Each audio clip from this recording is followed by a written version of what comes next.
Yes. Lund, Here. Bentley,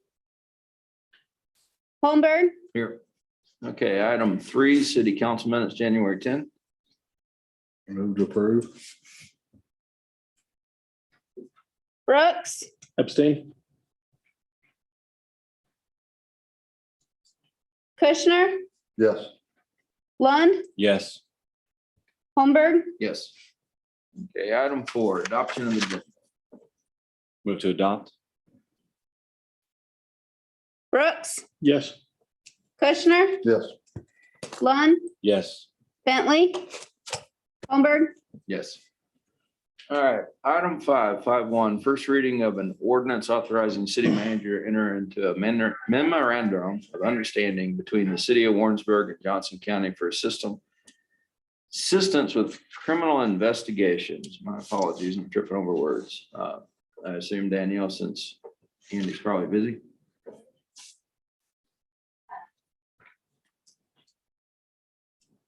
Sergeant Stoss is going to give you an update on the situation at the high school a little bit later in this evening's meeting, but I will be covering this item for Interim Chief Munsterman. This is a memorandum of understanding that we would provide support to the 509 Bob Wing as they would us if it was lawful and we were available to do so. So there's no financial exchange here. It's just an agreement of services.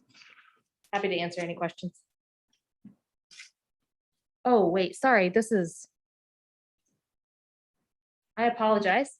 I thought this was about the 509 bomb wing. This is the memorandum of understanding for the city of Warrensburg and Johnson County for assistance with criminal investigations. My apologies. Similar, very similar to the memorandum of understanding that we have with the 509 bomb wing. We would be working with Johnson County as Chief Munsterman explained this to me, we would be working with Johnson County with a lot of their more criminal investigations, more severe investigations to provide support to the Sheriff's Department, as would the Sheriff's Department provide support to us when some of those things are happening within Warrensburg city limits. This would be very similar to the situation that we have with the 509 bomb wing. But if there are any questions, happy to answer them. We will stand for a second reading when Chief Munsterman can be here to present this as well and answer any additional questions at the February 14th meeting. Thank you. I apologize for the confusion on that. Item 6.1, second reading of an ordinance approving a conditional use permit for an electrical substation at 300 West Pine Street. Here at City Council, this is the conditional use permit, the second reading on that for the property at 300 West Pine for the Evergy substation. Had a public hearing 2 weeks ago. Since that time, staff has not had any additional comment from the public, and so we would recommend approval, as did the Planning and Zoning Commission. Their one recommendation what was to include a condition that staff that have the authority to approve the final site plan. And so that's been written into the ordinance in front of you this evening. Be happy to answer any questions. I believe the applicants are on attending by Zoom if we have questions for them. Move to approve. Brooks, Yes. Kushner, Yes. Lund, Yes. Bentley, Yes. Holmberg, Yes. Okay, item 6.2, second reading of an ordinance authorizing payment to supplement existing contract with HDR Engineering Incorporated for grant funding services in the amount of $20,000. Danielle? Yes, this is the item that we discussed at the last city council meeting in regards to our raised grant application that we put in last summer. After reviewing that application and those materials that were produced and products that were produced by HDR, we have agreed with a supplemental to that contract in the amount of $20,000. Happy to answer any additional questions. Move to approve. Brooks, Yes. Kushner, Yes. Lund, Yes. Bentley, Yes. Holmberg, Yes. Okay, moving on to item number 6.3, second reading of an ordinance amending the budget for fiscal year 2020. Marcel? Mayor, Council, before you this evening is the second reading of the budget amendment for fiscal year 22. There has been exhibits that were discussed at the last council meeting and are attached to this as well. And I will be happy to answer any questions.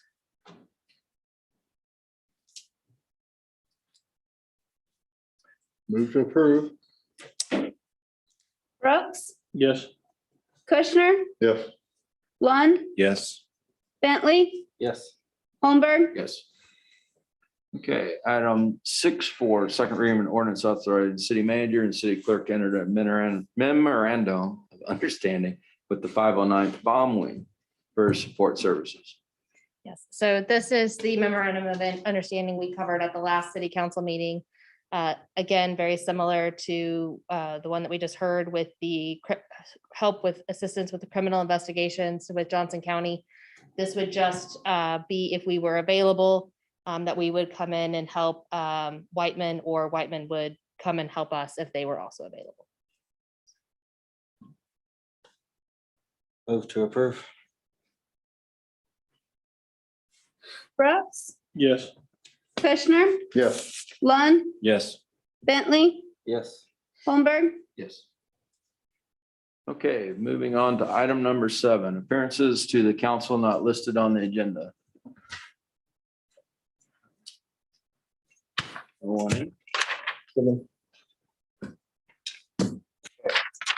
Item number 8, miscellaneous matters from the mayor and or city council. Any from council? I'll do a quick update. I committed to folks that attended last meeting to do some visits. I appreciate Danielle Doolin coming to a couple meetings. We met with Ministerial Alliance, Compass Health. I've met with chamber groups and et cetera.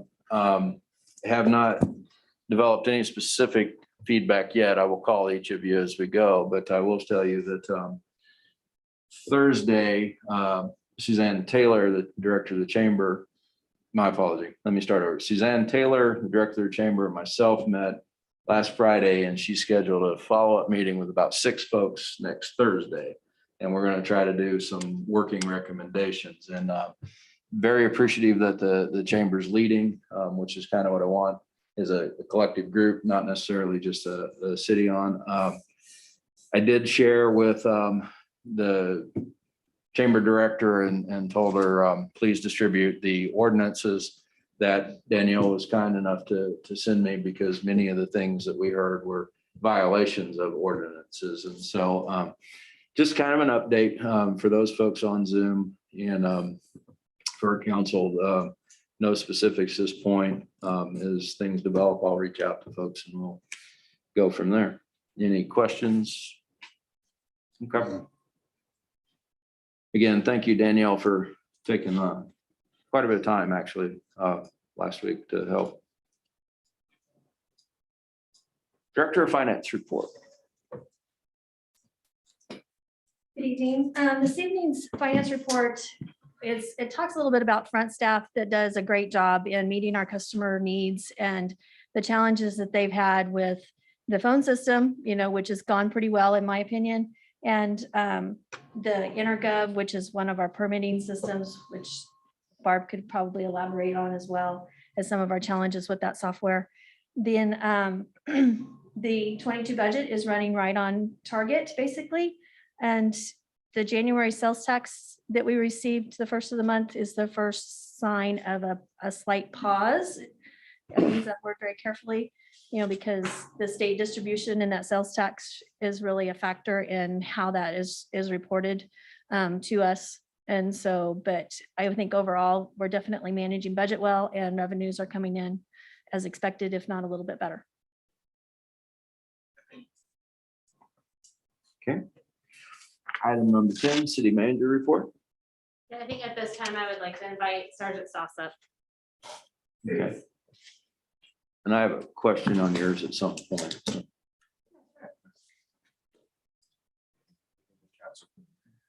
This morning at approximately 10:30, shortly after that, A written threat of a bomb at the high school was located in a bathroom. We immediately began evacuation of the school, and the school was completely evacuated of all students and staff and relocated to the First Baptist Church while we conducted our investigation. With the assistance of canines from Whiteman, they searched the entire parking lot, every vehicle in it, as well as a majority of the school. They did locate, or the dogs alerted to what they believe to be some sort of explosive material. Could be something as simple as fireworks, could be any number of things. And after that point, we reached out to several different bomb units to try and get assistance in actually further examining the locations where the dogs hit at. That, as I left there at about 6:30, those units had just arrived and were entering the school to begin those investigations at that point. So that is all we have right now on that situation. But as soon as we know something else, we'll pass that information along. Thank you. Thanks for what you guys do. Thank you very much. Question for me? I do. I appreciate it in your report about the retail, going and to the show. I can't remember what state. Question I have for you, and I do appreciate retail. What are we doing to work with small industry? I know we do partnership with economic development, but I've seen over the past couple of years, we do a lot of retail, which is vital, but in my opinion, we need to diversify. We have a lot of rentals and restaurants, and how do we get some small industry? So we are currently working, Johnson County Economic Development Corporation. We just did a study to kind of take a look at what are some industries and what are some companies that we would like to try to start recruiting out at Brady Commerce Park. So similar to what we have done with our retail recruitment firm, looking at, what are some gaps that we have in our market? What are some businesses? What are some industries that would make sense to bring into our community that have the kind of jobs that we're looking for, but would also be good neighbors to what some of those other industries are that are out there. So we are currently looking at that. And once we've identified what those industries and what some of those businesses might be, we will start recruiting them. Thank you. Yeah, you're welcome. And I know Chief Jennings had a quick update as well this evening. Good evening. Just a couple things I want to catch you up on. We started to, winter is kind of a hard time on our apparatus. So we start running into a few more mechanical issues this time of year. So we started finding some supply issues we hadn't really encountered yet. The biggest being tires for the apparatus. So our initial order was like 6 to 10 weeks out. We're still waiting on a replacement set. So we started looking at some of those items that tend to wear out a little bit more frequent. So we can start trying to gather some pieces to have them on shelves as those go out. So nothing major at this point, but have started kind of to see that. Also, our dispatch centers identified a contractor to start looking at their upgrading their infrastructure, and that we meet February 1st to kind of give some input on user needs. So that should be coming up, kind of marry in with what we're moving forward with some of our money in our radio systems here. So look forward to that and the future that it may have. Go ahead. You don't have any questions? Thank you. Okay. Item 10.1, are we ready for that?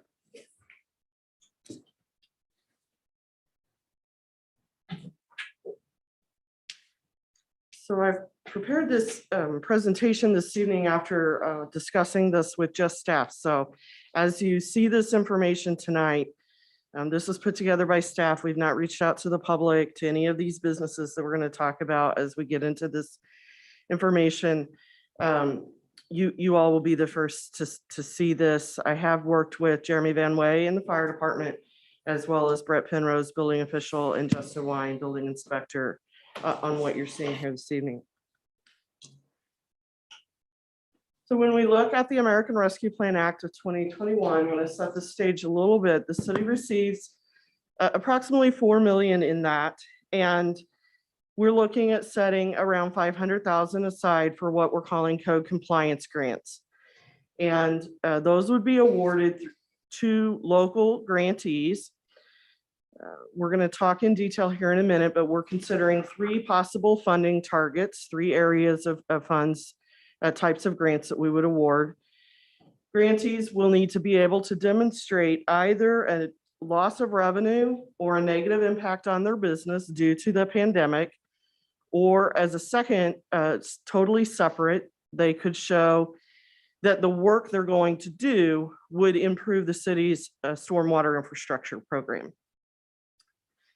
And then the city, we're going to talk timelines a little bit as we go in through this. So remember that the city must encumber all of our ARPA funds, all 4 million of that, by December 31st of 2024. So that sets our timeline for these grants in motion as well. We're looking at 3 potential funding targets. The first of those being grants that would cover the installation costs for sprinkler systems in assembly occupancies that would have been impacted if the city had adopted that section in the 2018 fire code, when we adopted the fire codes. Second idea we've had is grants that would pay for the installation of a commercial hood system in a restaurant occupancy. And the third being to install grants that would cover the installation of curb and gutter along arterial and collector streets.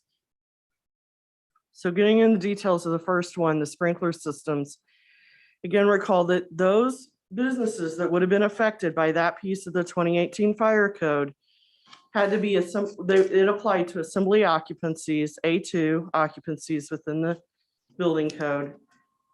That's an existing business with over 300 occupants that also sells alcohol. So that is what would have qualified and triggered under that code. In terms of the grant, it would be possible to award a grant to either a for-profit or a nonprofit business. They do need to be able to demonstrate that loss of revenue or negative impact and substantiate that. They'll have to show that. It would cover new systems or coverage of a new fire area in an existing business.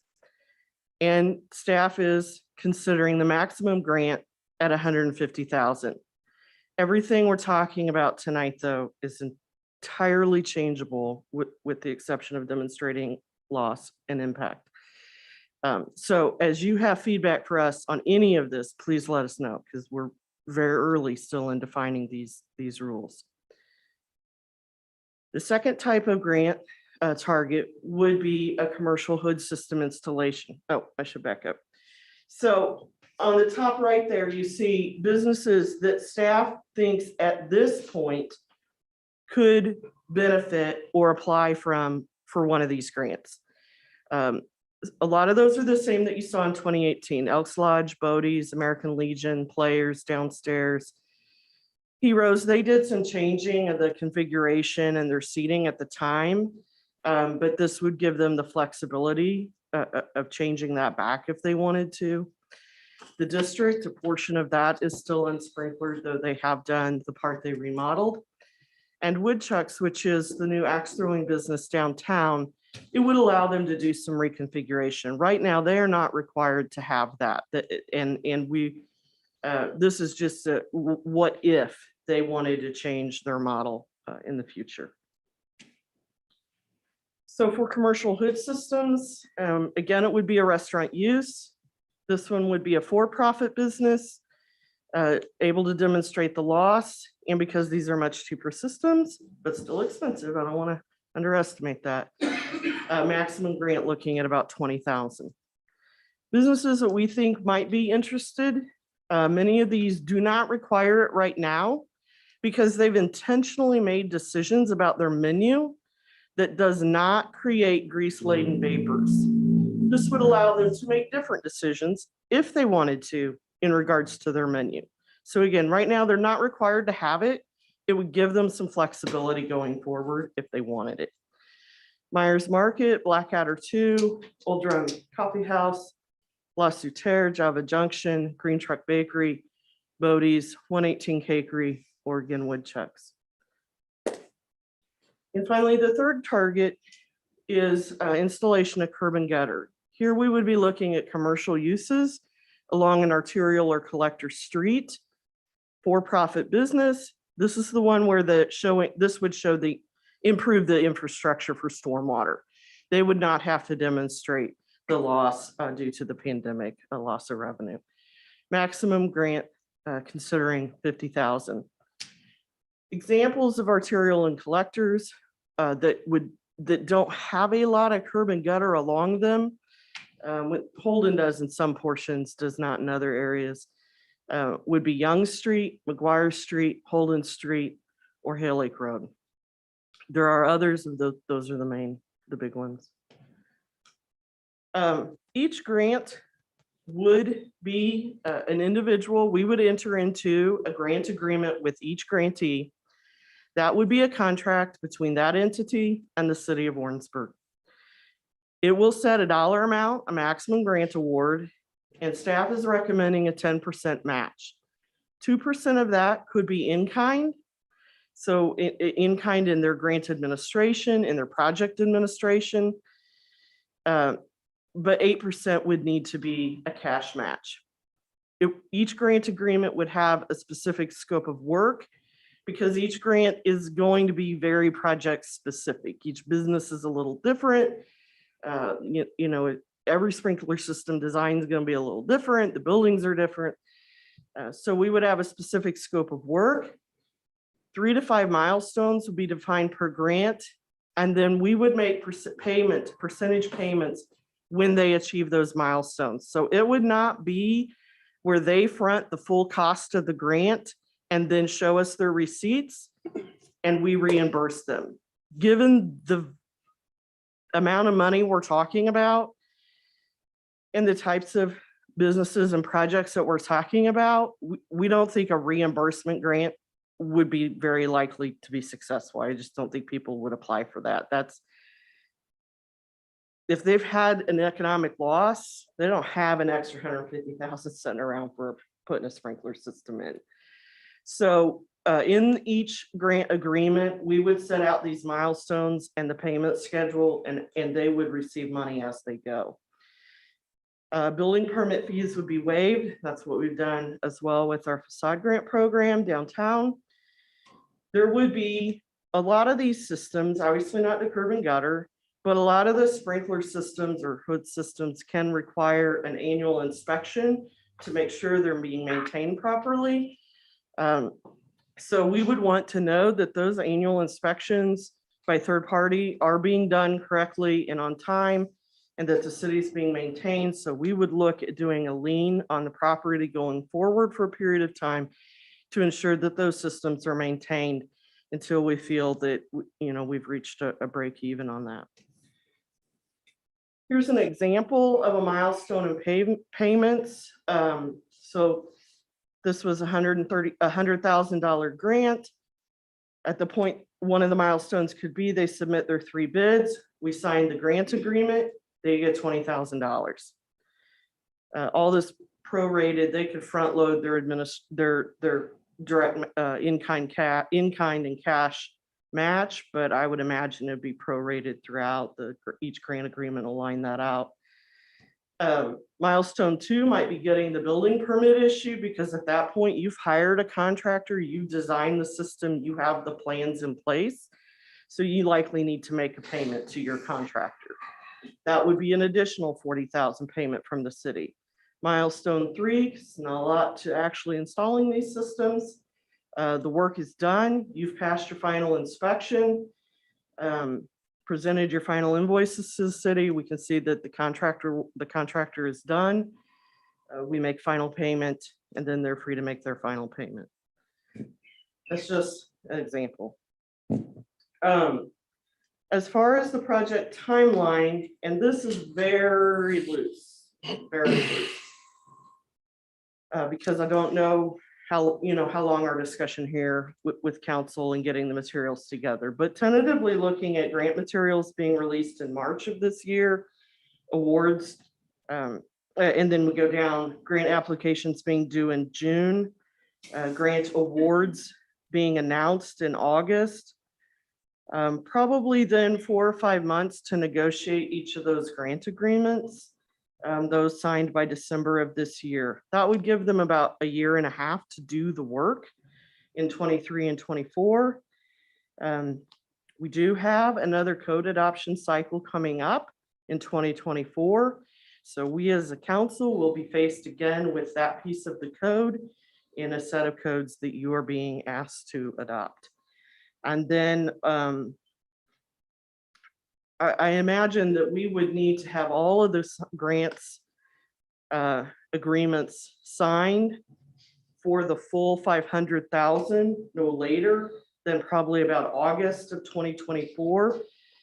Because if we don't encumber that money through a grantee and a grant project, the city needs to be able to take that money and reallocate it to a city capital project so that the city has met its compliance requirement with having all the ARPA money encumbered by December of 2024. Few questions for the council this evening would be, how do you feel about these 3 targets? Do you want to do all 3? Do you want to do 1? If you want to do all 3, do you have a preference of how we prioritize that? Because 500,000, if everybody said, I want the sprinkler system, I don't think 500,000 will might cover all the sprinkler systems. You're not gonna get any curb and gutter or hood systems though. Everybody on the front end lined up and said, I want curb and gutter, you're not gonna have any money. You know, we could award all that money and then a sprinkler project comes in and we would have nothing to award them. So do we want to prioritize that? You could fund 1 target at a time. You could do first come, first serve of all 3. Let's just see how it goes. You could have a specific application window, a one-time window, say from June. Actually, it'd probably be more likely like April to the end of June. I think you'd want a good 3-4 month window. See what you get in, rank them, fund from the top to the bottom. When you run out of money, you run out of money. But that'd be almost the opposite of the first comes, first serve, which is just a rolling window at a time. You could always reopen another window if you didn't get enough applications. Kind of want to know what your priorities are so we needed to make these kinds of decisions so we can finalize the application and the program rules. We don't have to decide tonight. Remember, I'm not looking to put the materials out till March. So you've got some time to think about that and give input, or you can tell me your thoughts right now. I saw that you had woodchucks listed for multiple opportunities for grants. Is that going to be the case that one business can apply for multiple grants based on what their improvements are going to be, or is it just they have to pick which one is their highest priority? I will say for the facade grant program, we limit 1 application per cycle. Okay. We could define that however you all want though. I just didn't know what the expectations were, or if they're I or don't any know set yet. Yeah, I don't think staff has an expectation. And again, we've not had any conversations with any of these business owners. I know, I just saw that whenever you Yeah. were talking about what each one could. I don't know possibly what their benefit from, so- preference or thoughts would be. Okay. And would that change the amount that they would be able to apply for if they're gonna do multiple things like the sprinkler and then they're gonna do curb and gutter? all of it? Yeah, what we anticipate is that with each application you'll need to present at least 1 bid. Okay. And I'm suggesting that bid be no more than 60 days old. We may even take that down to 30 days, depending on supply chain issues and prices right now. But so that we know how you decided the amount you're asking for. We want to make sure we get that number right, hopefully to avoid change orders and an increase in fund later and then coming back and wanting more grant money later. I think there'll be a lot of one-on-one discussion with anybody even looking to apply. I'm hopeful of that at least. Got anybody else? I always have ideas, so I try to wait. Personally, I do like all three of the targets. A couple of them really sparked me. The sprinkler, coincidentally, we were discussing this right before council. Unfortunately, I've had the experience in industry of a foundry fire, and then at Rise, we had a fire that the sprinkler system, Jim could probably estimate how much of that building it saved. So they are expensive, but oh my gosh. And I do know that you can drill fire exit as much as you want. When you have a catastrophe, folks don't always follow. Okay, so that's these types of things are incredible. They are expensive. Curb and gutter, I do like the stormwater. One thing that I would ask staff to look at on some of these projects, is there any way we can put some green in there? Because right now, when you do stormwater where you just have curb and gutter, all you're doing is shoving water into a ditch. And if you can slow that water down by plantings, swales, and other things that hippie mayors like myself actually do on our farm, you can not only mitigate it, you can capture it and do a lot. So that would just be something I'd ask, but the hoods are great. Fire's scary, and hoods and sprinklers are important. So I like what staff has done. Probably first come, first serve would be my first thought out of the box. And if I change, I'll give you a call, but a couple of businesses probably are ready to run with it. And if they're not, and somebody else is, it's a blessing we got this money. So any one of those things would be good. So I think staff did a good job. Thank you. Okay. Great. Appreciate it. Forget sometimes I'm actually running the flow. All right. Item number 10.2, Visitor Center Tourism Grants. We have Marcy.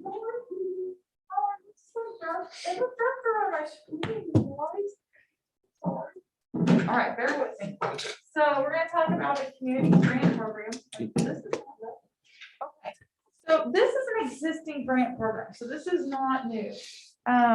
So some of the things, I'm gonna tell you a little bit about the grant, the history of the grant, what we're working towards now. And then we'll talk about a little bit about if there is funding made available through the ARPA funding, okay?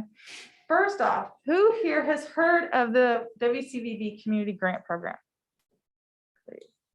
Okay, well, guess what? You're probably gonna hear some stuff you knew already, but you're also gonna learn some new stuff. Okay, the grant program was established in 2015. That's when the WCVB, right around the time it was created, and that's in part of our agreement with the city of Warrensburg. We will provide a grant program to support tourism, and that's exactly what we do. The mission of the grant program is to provide those startup funds to those nonprofits. They're hosting events that promote the development and growth of tourism in Warrensburg. Since 2015, we've awarded over 30,000. Now, that number would have been much higher if this thing called COVID had not happened. When we have our application period in January, the board had allocated our complete budget at that budget review for 2020. We held 0 events that year. So that funds went back into our account. And so things are looking up. It is funded, the grant program is funded 100% by the lodging tax. So the grants that we receive from Missouri Division of Tourism, anything along those lines, we cannot use for that. We use the lodging tax. And we did promise the voters when we went out in 2019 that we would put a percentage of the tax funds that were increased into the grant program. And we do that every year. In 2018, I came on board in 2017. I had an entire grant program year. And it was very obvious that we were comparing apples to oranges. You have, I'm going to take these two examples. You have Bergfest, and then you have the Todd Heyman Memorial Golf Tournament. Well, they have two different needs. They really do. And they have two different markets and two different audiences, but we were comparing them just the same. We had the same criteria. Really wasn't the same. So we created the tourism marketing grant, and then we have the sports grant. So we have two different grants, and there's the two different criteria, and it's much cleaner that way. All forms are completed online. Again, much cleaner. We have a record and we can go back through the history. We also compare from one year to the next. It is supposed to be a startup fund. So we do a lot of comparison. We evaluate how things are going for that program. Maybe there's things that need to be changed and we can work with them. There is one award per program year. So if there's a really great nonprofit and they're holding a sports event, but they're also going to do a street fair, they need to decide which one is going to be more bang for their buck. And they have to determine that. You can look at the bottom line on that slide. It says our budget for the grant program is $15,000. That's why we have them decide which one they're going to apply for, because our funds are very limited. When I started in 2017, they were awarding grants maybe $5,000. There wasn't really some strict criteria. Well, it really made it hard to budget.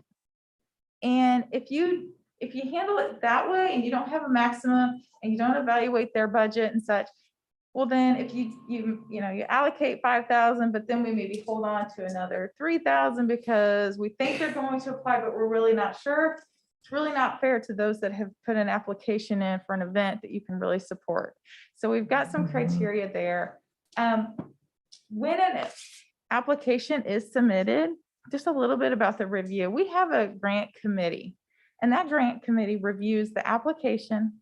And if there is a past if they received the grant before, they evaluate how was last year's, how did that work? Did we get all the forms that we needed? Were they great to work together? Did they need anything else? Is there anything else we can do to support them?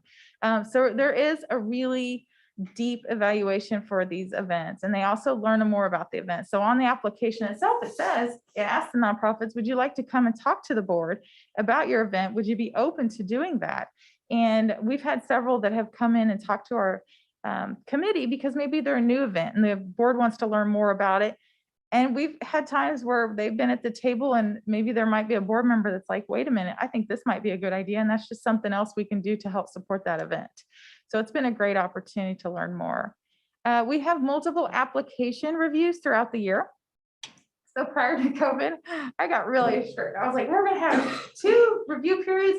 We're going to have them in January. We're going to have one in June if the budget allows. And we're going to, that way we can encourage everybody to apply early.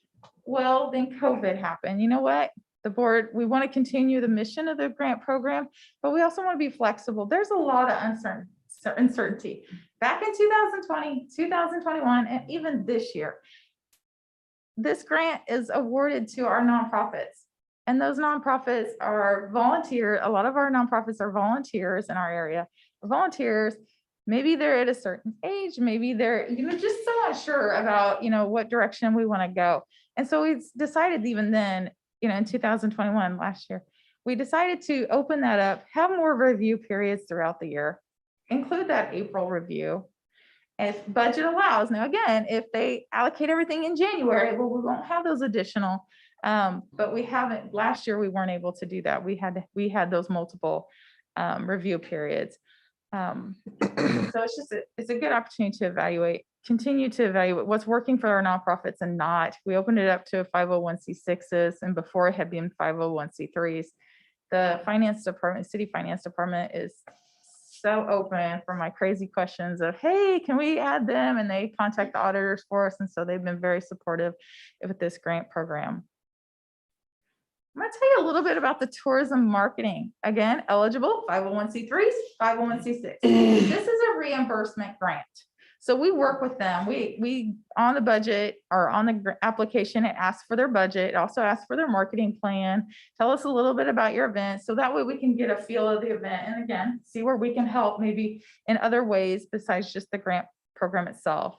The expenses that are allowed, because this is tourism marketing. So remember, this is your street fair. This is your event that's open to the public.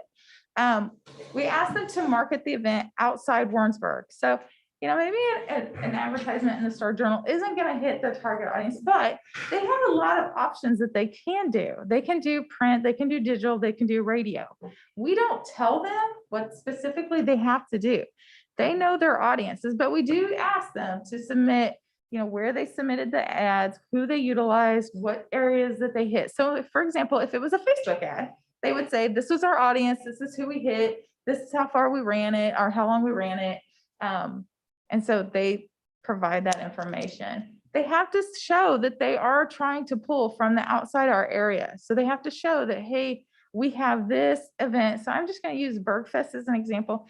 Bergfest, bring an application in and they could say, hey, we're going to have a band and they're going to play till midnight. Well, maybe you don't want to drive home after midnight. Or, those kind of things. Or we're going to have a car show and we're going to have some different things, different activities throughout the day. Make it an entire 2-day event, or, maybe not just a 2-hour event. The maximum award for this year is $2,000. Sports grant. Well, again, 501c3, 501c6, it's a reimbursement grant. The expenses allowed. Now, again, it's a different event. Facility rental, trophies, medals, event marketing. And that's not everything that is eligible. That's just a little glimpse of it. But I will tell you, we have golf tournaments. We have several golf tournaments. And the maximum award for this is $1,500, which is $500 more than it was last year. But we had 2 golf tournaments. Both of those golf tournaments submitted reimbursements, and the invoices they submitted were just for the printing of the signs that are at the hole-in-one, or the holes that are sponsored, or those kind of things. The invoice for that was around $1,500 just for the printing of those signs that they utilized for the golf tournament. So that's one of the things that we cover, and the board evaluated our budget and saw, hey, wait a minute, we really need to up this and help them out. And those invoices for printing, those were both local companies that were printing those signs. We have local vendors that are making those medals. They're utilizing our local facilities. So it's going back into our community.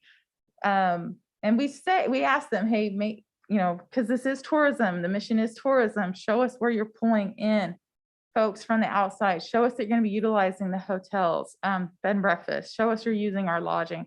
And they do. And we work with them throughout the process. Grant recipients.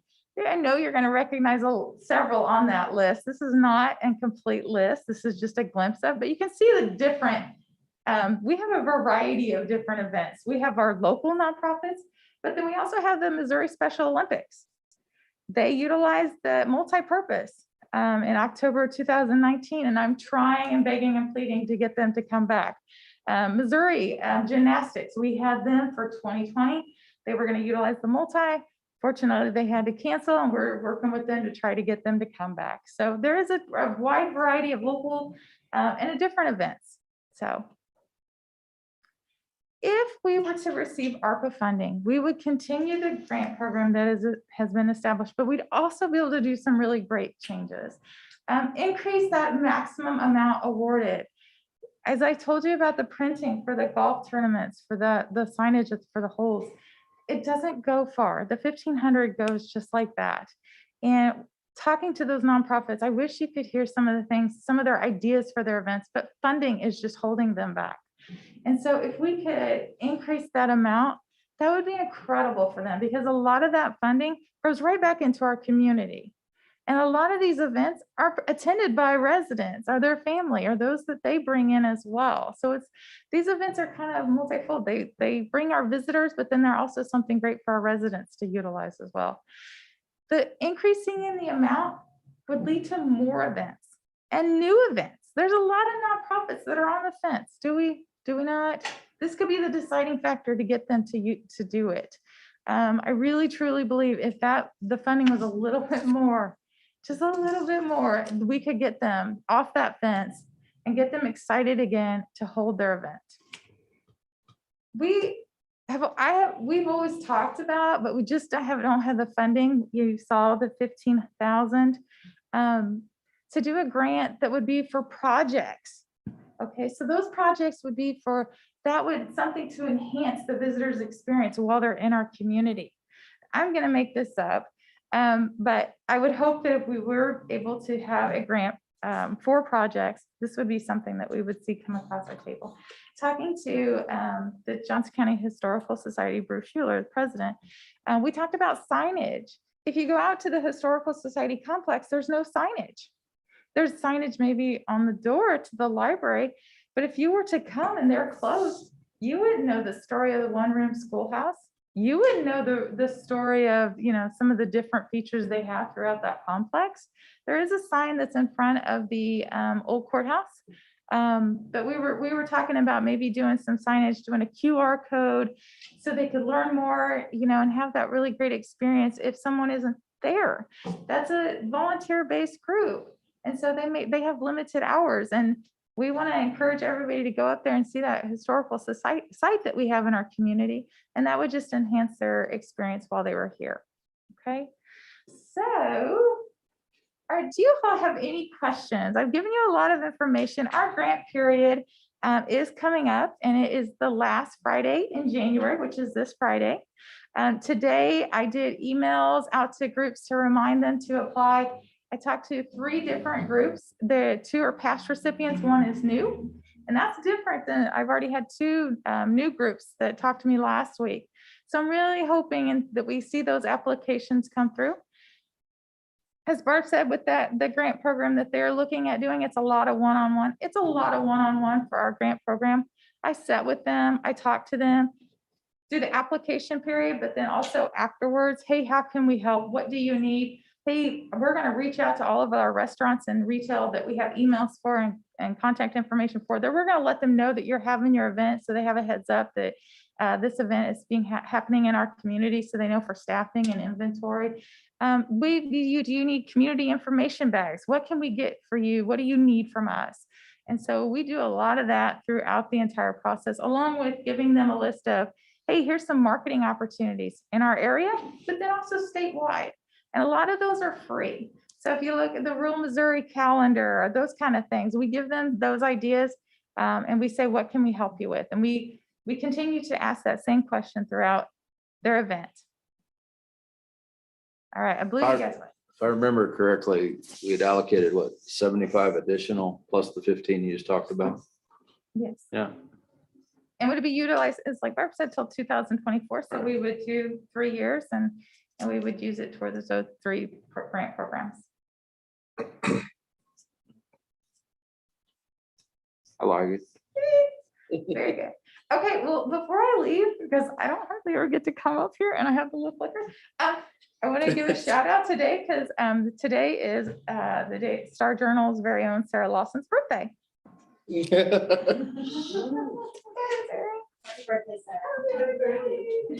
Should we sing? I am not Oh, no, I saying. wanted to do that. Before I leave, and this is just a WCVB update, today I got a phone call from Becky Combs. She is a first grade teacher at Ridgeview. And we are going to be putting community information packets together for all of our little first graders at Ridgeview. I'm hoping to be able to get into Maple Grove as well. But sometimes there's things that we do that maybe don't quite, but like I talked to her, if we can educate those kiddos coming up with all the great things that we have in our community, the moms, the dads, the grandmas, the uncles, those that come in to visit them, they're going to learn about it as well. So I'm excited about that project. Thank you. Anything else from anybody on Zoom or Danielle? I have one. I want to give a quick update on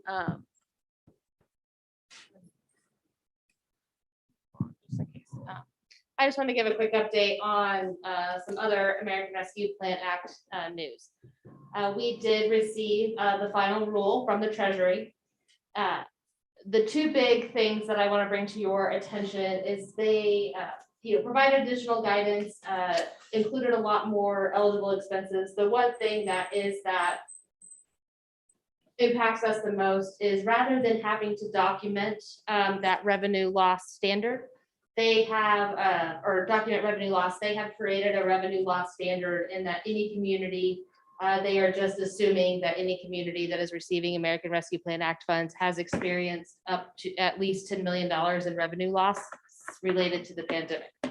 So while that was one of those things that we have not actually been able to demonstrate is that revenue loss, we will actually, we're only getting $4 million. And so all of our $4 million will fall underneath that $10 million revenue loss standard.